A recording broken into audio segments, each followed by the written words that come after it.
I get asked this a ton, and I think it's a good thing to have a conversation about.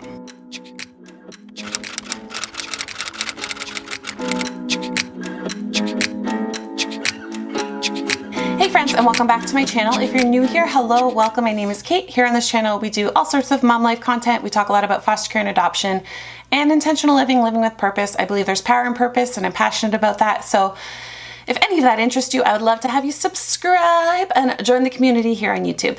When people find out I'm a foster parent, or people in my life, just start talking to me about foster care, I get this question very often. So I think it's important that we talk about it.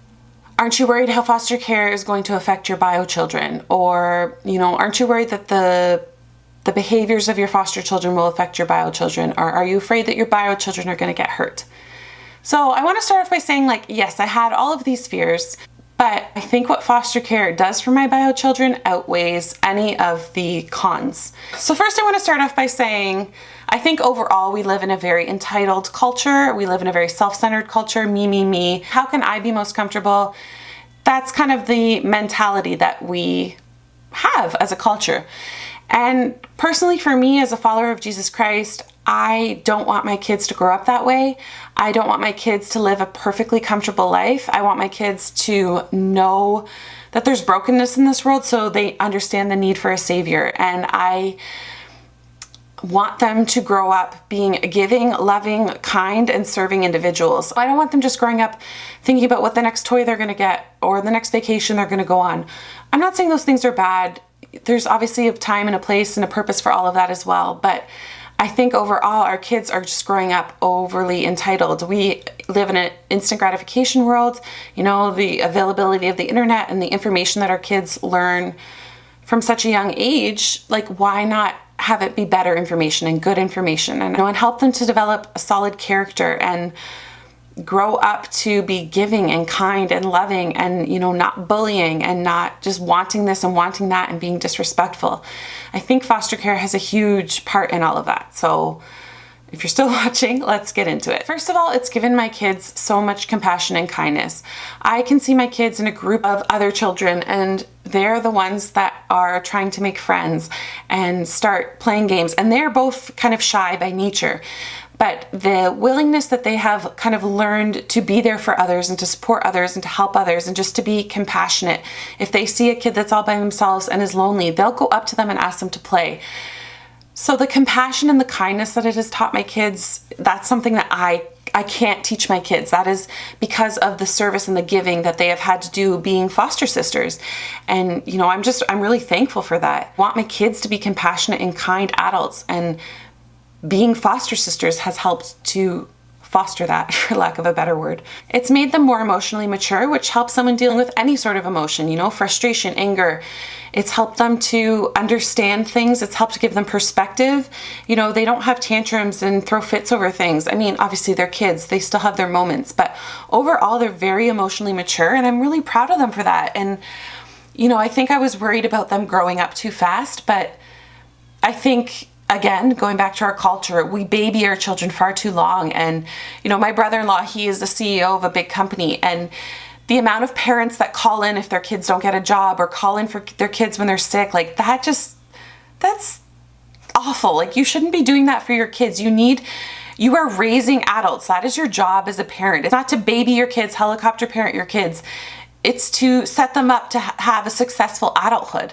And I strongly believe that as a parent. So even though I was worried about that initially, about them growing up too fast, the emotional maturity it's given them at 5 and 6, they're more mature emotionally than many kids their age. And again, the kindness and the compassion that comes into it, they have a different perspective. Another reason I think it's good for them is I want them to know that their mom and their dad are living out their faith. They're not just speaking at them, but they're actually practicing what we teach our kids. That's really important to me, that they see us acting out our faith. I want them to see that we live by and believe what we speak. You know what? Sometimes it's really hard. You guys know, if you've been around for a while, we had 2 brothers, and the older one was very aggressive and would hit and push Marissa, who was the same age as him. She would do all these mean things to her, and it made it hard to love him, but in some ways it just made me want to help him even more, because that was so messed up for him to have those behaviors and emotions from what he had experienced around him in his family life prior. So yes, it was hard and I wanted to protect my child, and I did, and I had to parent differently. Like, I couldn't leave them alone in the same room. You know, I had to constantly be on guard and be watching. But it's hard when I see my kids crying their eyes out with grief because they've had to say goodbye to a sibling that they've loved for the past 5 or 6 months.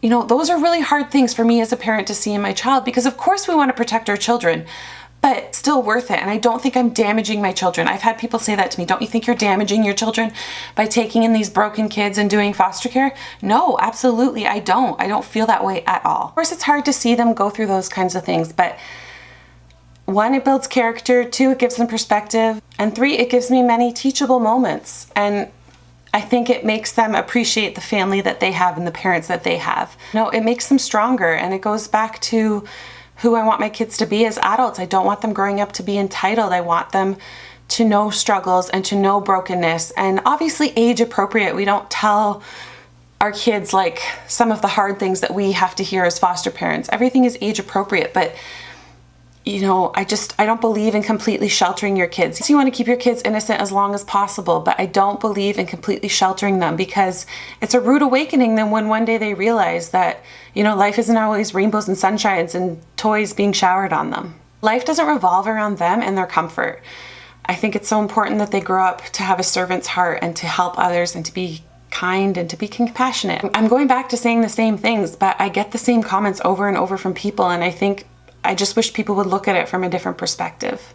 Not to generalize, but I'm just saying our society as a whole, obviously there's exceptions to every rule, but our society as a whole we're not getting better, we're getting worse. You know, we're growing up to be so self-centered, no sense of community or village. Like, I think we can do better, and I think we can do more for our kids. And personally, I want my kids to stand out and to be different and just not to comply to what the world says is right. So in saying that, there are some things that we do and we consider as foster parents to protect our children, because at the end of the day, foster kids will come and go. And, you know, these are just some decisions we made early on, and I think they've been really wise decisions. And I get this question a lot from people with bio kids considering foster care is, aren't you worried about protecting them? Like, of course I want to protect my children. I don't just want to throw them into the emotional roller coaster of foster care that we experience as foster parents. We still protect them in ways and make things kind of age appropriate for them. But here's just a couple things but for us, with parents with 2 daughters, and our kids were 1.5 and 3 when we made that initial phone call. So about, I think, 2 and 3.5 when we got our first foster care placement. So we chose, any known sexual abuse, that is a no for us at this stage of our life. For us to protect our daughters, we foster often 2 kids at a time. Following for a while, you know, right now we only have 1. But because we foster 2 at a time and they were all little when we first started, very little, I can't watch everything at every single moment. So in order for us to protect our daughters from that, any sort of sexual abuse, because very often when kids have been sexually abused, they will reenact that with other children around them, or they'll do things like constantly pulling down their pants, like things like that. So yes, we wanted to protect our children from that. So any known sexual abuse, our girls at the stage that they are at, it's a hard no for our family. Now, if we got a child that was sexually abused but we didn't know, and we started to experience some of those behaviors, I don't know if that would be grounds for us to disrupt the placement or not. If I felt that my children were no longer safe, then I would, because at the end of the day, like I said, foster children come and go, but your bio kids are forever. But if a child came without knowledge of that and started to experience, it would be like a case-by-case basis. Obviously, we protect our children from that, and we take that very seriously. So kind of going hand in hand with that, we choose as foster parents, our 2 daughters share a room. They have to share their parents, their toys, they have to share everything in their life. They have to be really giving, they have to have a servant's heart to be foster sisters. So we wanted to give them something that was just theirs, and for us, that's their room. I know many other foster parents that are comfortable with their foster children sharing, and maybe as our girls get older, you know, they've even made comments where I can see them wanting to share now that they're a little bit older. But just when we started, that was the decision. Their room is their room. They won't share with foster children because they do have to share everything else. And I wanted them to have a place of complete safety, comfort. It was completely theirs. And, you know, they didn't have to share it.